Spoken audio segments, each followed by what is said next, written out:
Assalamualaikum warahmatullahi wabarakatuh. Alhamdulillahilladzi arsala rasulahu bil huda wa dinil haq liyudhhirahu 'ala dini kulli wa kafa billahi syahida. Asyhadu an la ilaha illallah wa asyhadu anna Muhammadan abduhu wa rasulullah nabiyya ba'da. Allahumma shalli ala sayyidina Muhammadin wa ala alihi wa ashabihi wa man tabi'ahum bi ihsan ila yaumiddin. Amma ba'd. Ikhwa fillah rahimakumullah, teman-teman yang dirahmati Allah Subhanahu wa taala. Ketika kita ingin diakui sebagai umatnya Nabi Muhammad SAW,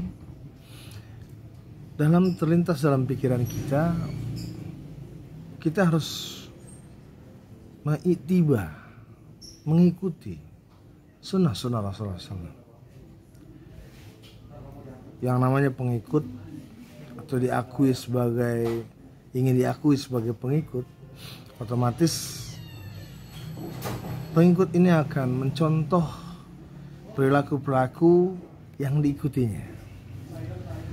Oleh karena itu, ketika kita ingin mendapat pengakuan sebagai pengikut Rasulullah SAW, kita harus berusaha untuk sedikit demi sedikit mengikuti bagaimana Rasulullah dalam kesehariannya. Setelah kita tahu beribadah, dalam sholat kita sudah tahu, dalam ibadah yang lain kita sudah tahu, bagaimana dalam keseharian Rasulullah SAW. Ternyata dalam keseharian Rasulullah SAW juga melakukan banyak sekali kebaikan, adab yang baik, akhlak yang baik yang ditampilkan Rasulullah SAW pada saat itu, dan membuat para pengagum Rasulullah SAW bukan lagi dari sahabatnya tapi dari lawannya, yang menyatakan bahwa akhlak Rasulullah SAW itu baik sekali. Oleh karena itu, Allah dengan tegas menyatakan bahwa turunnya Rasulullah pada saat itu di tengah-tengah masyarakat Mekah, masyarakat Arab, adalah untuk memperbaiki akhlak. Tidak mungkin seorang yang ingin memperbaiki akhlak seseorang itu pasti dia lebih dahulu memperbaiki akhlaknya. Oleh karena itu, ketika Rasulullah SAW memperbaiki akhlak dengan tingkah lakunya, banyak yang diterima oleh para pemuka, para Quraisy pada saat itu, atau para orang-orang Arab pada saat itu. Cuma satu dalam sejarah, penolakan terhadap Rasulullah bukan karena akhlaknya, tapi karena ketika Allah menawarkan tauhid kepada mereka. Oleh karena itu, marilah kita mulai sedikit demi sedikit membaca hadis-hadis Rasulullah tentang bagaimana adab-adab beliau dalam kehidupan sehari-hari. Saudaraku yang dirahmati Allah Subhanahu wa taala, saya akan coba membacakan terjemah kitab dari Riyadhus Shalihin karya Imam An-Nawawi. Di sini ada 2 jilid terjemahan dan semuanya lebih banyak fokus kepada perilaku Rasulullah SAW dalam keseharian. Barangkali dengan adanya kita coba untuk membaca ini, barangkali kita akan bisa menerapkan satu persatu bagaimana Rasulullah SAW dalam kesehariannya. Dalam hal ini saya akan bacakan adab makan ala Rasulullah SAW, atau kitab adab makan dalam buku ini sebutnya. Dari beberapa literatur hadis, beginilah Rasulullah SAW dalam keseharian, dalam makan dalam keseharian. Ada hadis riwayat muttafaqun alaih, meriwayatkan dari Umar ibn Abu Salamah.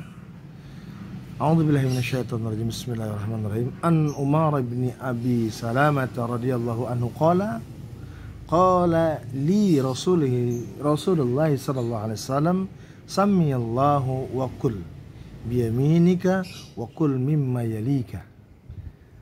Muttafaqun alaih.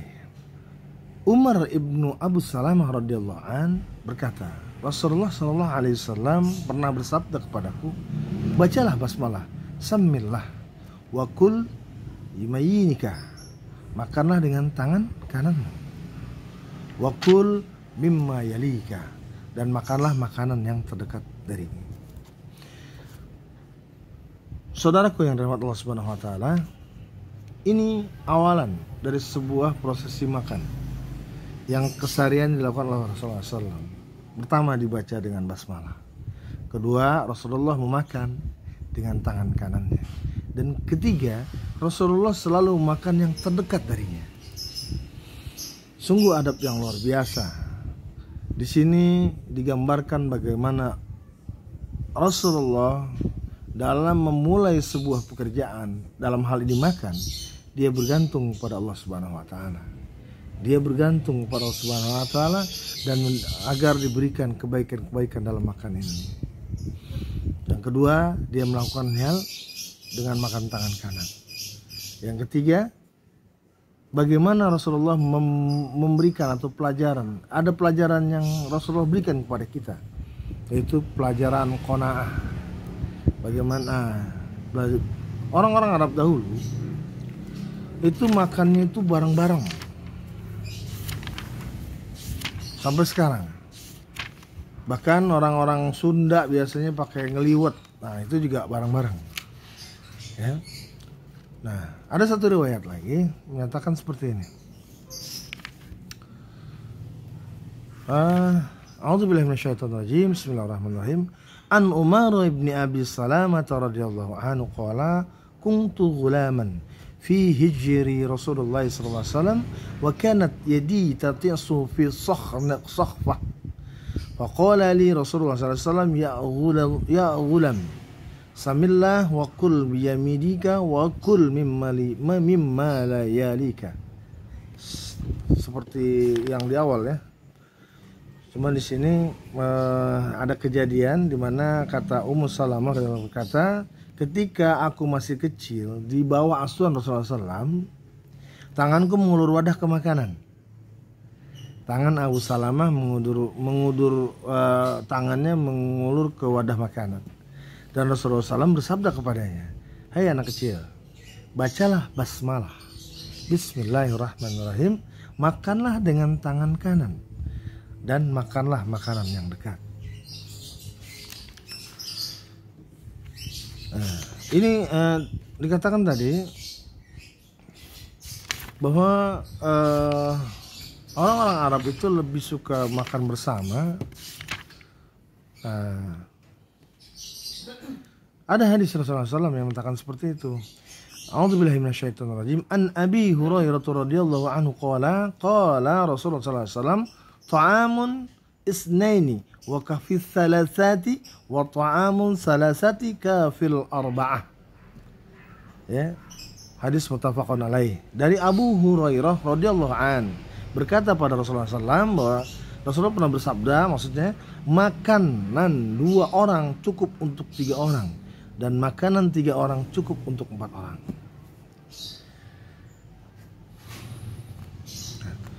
Ini menyatakan bahwa Rasulullah mengajak, memberikan pelajaran kepada kita untuk makan itu bersama-sama. Namun pada saat itu mungkin adat di Arab Saudi atau pada saat itu sering bermakan bersama. Ya, gitu. Jadi adab-adab makan bersama salah satunya adalah mengambil makanan di sisi-sisinya sebelum ke tengah makanan. Gitu. Kenapa? Karena kata Rasulullah SAW, di sini diperintahkan ada hadis dari Rasulullah SAW di 744 hadis riwayat Abu Daud At-Tirmizi. A'udzubillahi minasyaitonirrajim. Wa an ibni Abbas radhiyallahu anhu anin Nabi sallallahu alaihi wasallam qala al barakatu tanzil wasatat ta'ami faqulu minha fataihi wa la ta'kulu min wasatih. Ibnu Abbas radhiyallahu wasallam berkata, Nabi SAW bersabda, berkah turun di bagian tengah makanan. Karena itu makanlah dari sekelilingnya dan jangan makan dari tengah-tengahnya. Artinya maksudnya adalah mengakhirkan makan yang di tengah. awali dengan makan yang di pinggir-pinggir sekitar kita. Kenapa? Karena tengah ada keberkahan. Dengan itu seluruh